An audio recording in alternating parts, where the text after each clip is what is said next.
Within this video, we are striving to understand how students feel about safety on our campus. Before speaking to each student, we read them the following statement.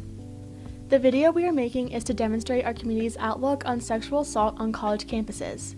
However, we understand that feeling unsafe is not just experienced through physical violence, but also through emotional distress. We are hoping to have a few questions answered about your experience with safety and your viewpoints on the current political climate. This interview should take a total of 5 minutes. Should I look at the camera or at you?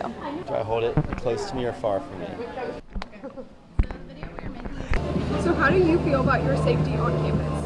I feel very safe. I've never felt like I've been in a position that my safety has been compromised. But honestly, as a girl on Furman's campus, I personally don't ever feel unsafe.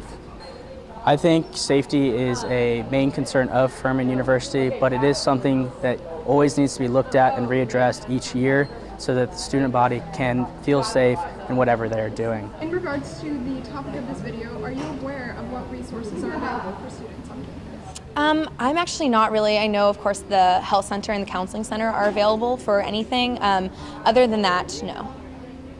I'm pretty aware, but at the same time, I feel like there's probably stuff I don't know about that I could know more about.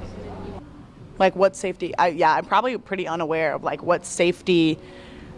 We have a Title IX coordinator and a counseling center and a spiritual center, and I honestly don't think that's enough.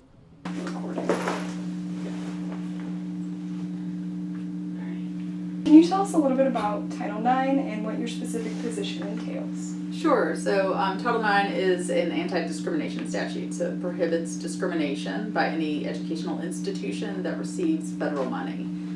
So that includes most colleges and universities and K through 12 schools. So counseling, the Office of Spiritual Life, and the health services are all confidential resources for students on campus. And then off campus, there's the Julie Valentine Center, and they provide free counseling.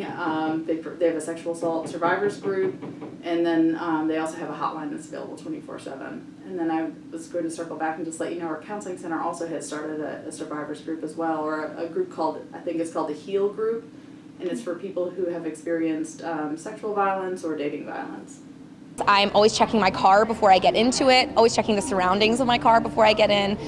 There are just so many areas in which something could happen that if you're alone and you can be overpowered, you might be. I feel the most unsafe if I'm in my apartment alone or if my doors are not locked. Like at Furman, or I don't think I ever feel unsafe at Furman. What do you do to keep yourself safe?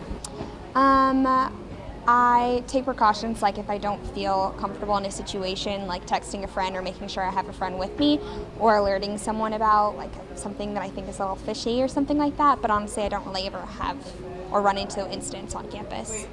I will usually, if I'm walking alone on campus, will call a friend to either see if they can walk back with me or pick me up, especially if it's late at night, or even just to talk on the phone while walking around, just in case something does happen, someone at least knows. I lock my car. I think being a guy is I don't do anything, but it's just me. How can students and people in general support student reports and people who are going through these incidents?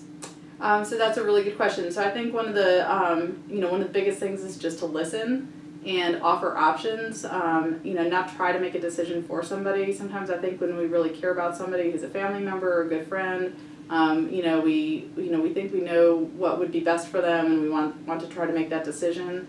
I think it's really helpful and really important for somebody to be supportive and to listen. To not question or judge, but really just be there to offer options, but not try to make a decision.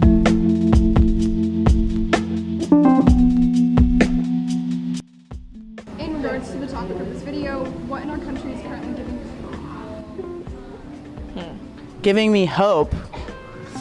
A lot of the marches are giving me a lot of hope because it shows how many people in a physical setting care about a choice or a situation. The hope I have for this country is the future generations. It's this thing we call the Furman Advantage that is teaching students truly to be great leaders and make a change that we need so desperately in this world.